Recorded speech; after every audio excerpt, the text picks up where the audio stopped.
మా గురువరేణ్యులు రామాయణంలోని ఎప్పుడూ ఒక సంఘటన చెబుతూ ఉంటారు. ఒక సందర్భాన్ని విభీషణుడు రావణాసురుడికి ఉపదేశం చేశాడు.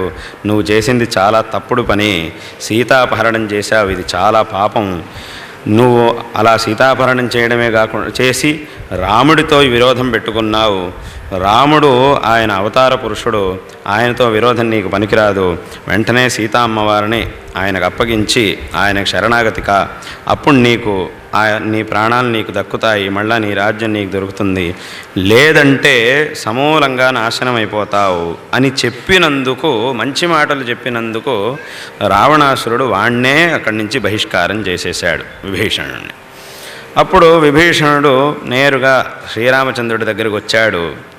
నాకు ఆశ్రయం ఇవ్వమని అడిగాడు. నేను నీ దగ్గర శరణాగతికి వచ్చాను, నన్ను కాపాడమని అడిగాడు.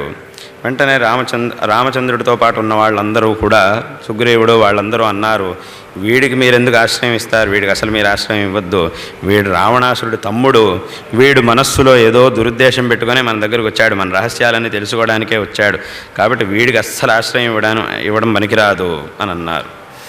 అప్పుడు రామచంద్రుడు అన్నాడు ఒక మాట, సకృదేవ ప్రపన్నాయ తవాస్మీతి చ యాచతే అభయం సర్వభూతేభ్యో దదామ్యేతద్వ్రతం మమ అని.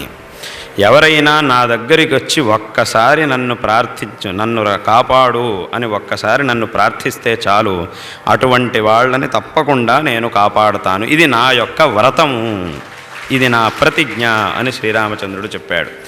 అలాగే ఇంకొక గొప్ప మాట కూడా అన్నాడు శ్రీరామచంద్రుడు, వీడు విభీషణుడు రావణుడు యొక్క సహోదరుడు కాబట్టి వీడికి ఆశ్రయం ఇవ్వద్దు అంటున్నారు, ఒకవేళ రావణాసురుడే నా దగ్గరకు వచ్చి శరణాగతి కోరితే వాడికి కూడా నేను ఆశ్రయం ఇచ్చేస్తాను అని అన్నాడు శ్రీరామచంద్రుడు.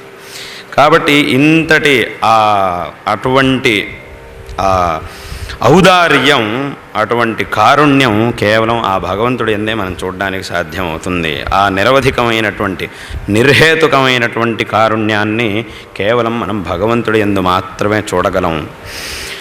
తదనంతరం ఆ భగవద్ అవతారులైనటువంటి గురువుల్లో మాత్రం అటువంటి ఆ కారుణ్యాన్ని మనం చూడగలం.